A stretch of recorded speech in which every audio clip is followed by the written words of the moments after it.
Today, I'm going to discuss silicon photonics and its chemistry behind it.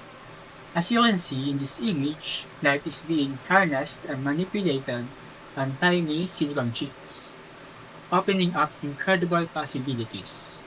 Before we go into silicon, let's briefly discuss photonics. At its core, photonics is a science and technology of generating, controlling, and detecting photons. Think of it as the optical equivalent of electronics. Photonics is revolutionizing various fields, from high-speed data communication that powers the internet to advanced medical diagnostics and highly sensitive sensors. Now, let's discuss silicon.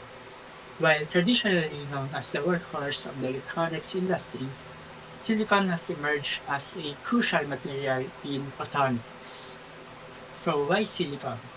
Firstly, it is incredibly cost-effective due to the well-established infrastructure of the semiconductor industry.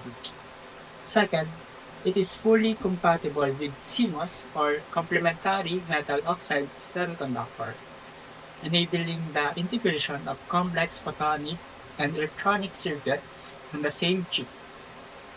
Most importantly, silicon's high refractive index relative to silicon dioxide ensures strong light confinement in compact waveguides, crucial for dense photonic integration. Let's start with the basics about silicon. As you can see on the periodic table, silicon has an atomic number of 14 and resides in group 14. Its electronic configuration allows it to form 4 covalent bonds leading to its characteristic diamond cubic crystal structure.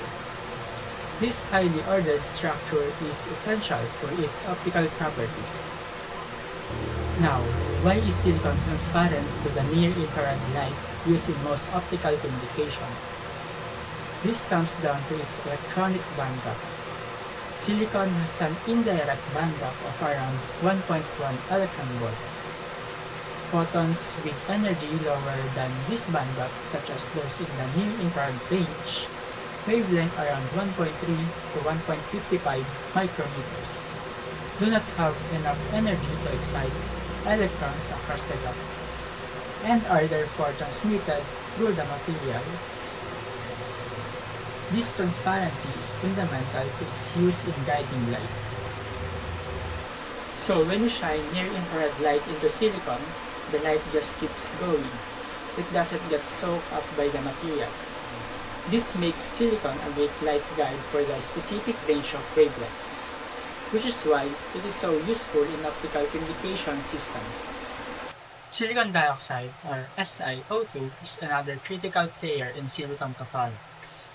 It is readily formed by the oxidation of silicon, essentially reacting silicon with oxygen. SiO2 is transparent across a broad range of wavelengths, including the visible and near-infrared. It is also an excellent electrical insulator and serves as a crucial cladding material in waveguides, confining light within the high refractive index silicon core. Silicon dioxide layers can be grown using various chemical methods. Thermal oxidation involves heating silicon wafers in an oxygen-rich environment. Chemical vapor deposition, or CVD, involves introducing precursor gases that react on the silicon surface to form SiO2 films. Each method offers different levels of control over film thickness and quality, which are critical for device performance. While our focus is primarily on the optical properties, it is worth briefly mentioning doping. Doping is the process of intentionally adding small amounts of impurity atoms to pure silicon to control its electrical conductivity. On the left side, this shows a pure silicon crystal lattice where each silicon atom is bonded to 4 neighboring silicon atoms. Silicon has 4 valence electrons, so the crystal is electrically neutral and has poor conductivity. On the right side, this shows 2 types of dopants introduced into the silicon lattice.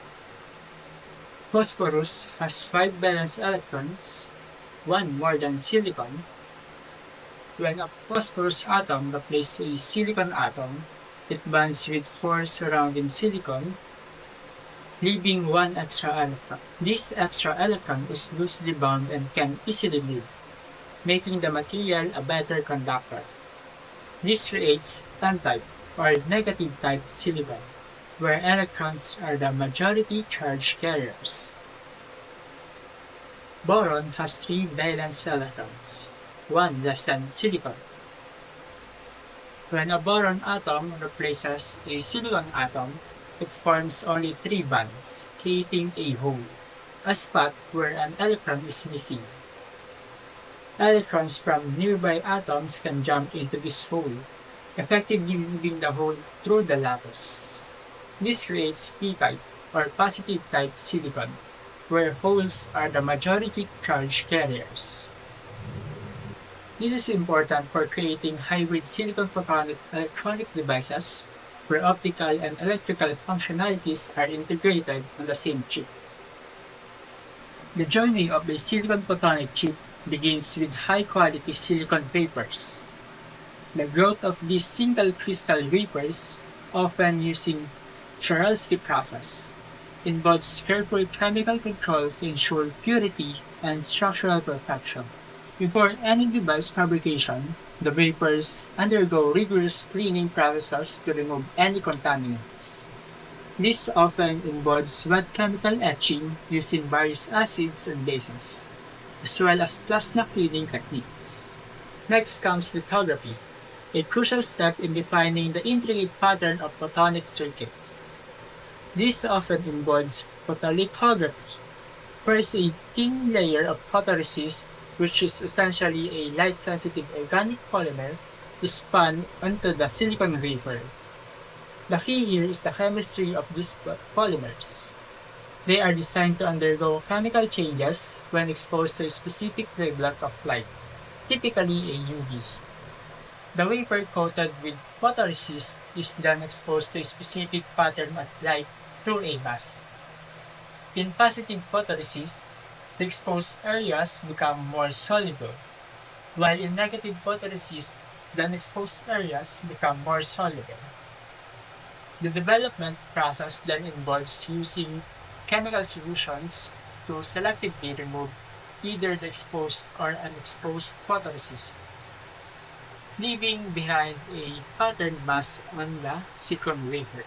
With the protective photoresist mask in place, we move on to etching, the process of selectively removing silicon or silicon dioxide to create the desired photonic structures like waveguides and resonators. Wet etching involves immersing the wafer in liquid chemical etchants. For example, potassium hydroxide is a common etchant for silicon, and its etching rate is highly dependent on the silicon crystal orientation, allowing for anisotropy etching.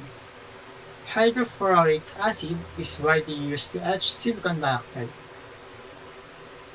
These etching processes involve specific chemical reactions at the material surface, breaking bonds and dissolving the material. Another powerful etching technique is dry etching, also known as plasma etching. Here, a plasma, an ionized gas containing highly reactive ions and radicals, is generated in a vacuum chamber. These energetic species are directed towards the silicon wafer, where they react chemically and physically with the surface, leading to material removal. Reactive ion etching or RIE and deep reactive ion etching or DRIE are common dry etching techniques offering high anisotropy and precise control over the etch features. The selectivity and etch rate in plasma etching are heavily influenced by the gas chemistry used to generate the plasma. After etching, we often need to deposit thin films of various materials. Chemical vapor deposition or CVD is a crucial technique for this. Precursor gases containing the desired elements are introduced into a reaction chamber. These gases then decompose and react on the heated silicon vapor surface, forming a thin film. For example, polysilicon, silicon nitride, and even specialized oxides can be deposited using CVD. The chemical reaction and the control of temperature and pressure are critical for achieving films with the desired thickness, uniformity, and optical properties. While less focused on complex chemical reactions at the surface, physical vapor deposition or PVD techniques like sputtering and evaporation are also used in silicon photonics, particularly for depositing metallic layers for electrical contacts or other functionalities. Here, material is physically ejected from a source and deposited onto the wafer. The surface of silicon photonic devices can have a significant impact on their performance. Surface defects can scatter light and lead to losses. Chemical treatments are often employed for surface passivation. For instance, thermal oxidation not only creates a useful SiO2 layer but also passivates dangling bands at the silicon surface, reducing losses. Hydrogen passivation using hydrogen-containing plasmas or wet chemical treatments is another way to improve surface quality.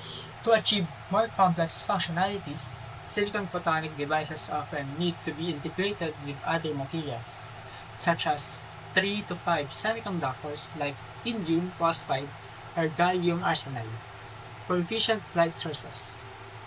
Achieving strong and reliable bonding between these dissimilar materials often relies on carefully controlled chemical bonding or surface functionalization techniques, sometimes involving the use of intermediate bonding layers or surface treatments to enhance adhesion. So, as you have seen, the seemingly simple material silicon plays a central role in advanced photonics, and its functionality is deeply rooted in chemistry. We've explored how its elemental properties and its oxide form the foundation and how a variety of chemical processes from etching and deposition to surface modification are essential for creating these intricate light manipulating structures. Thank you for listening.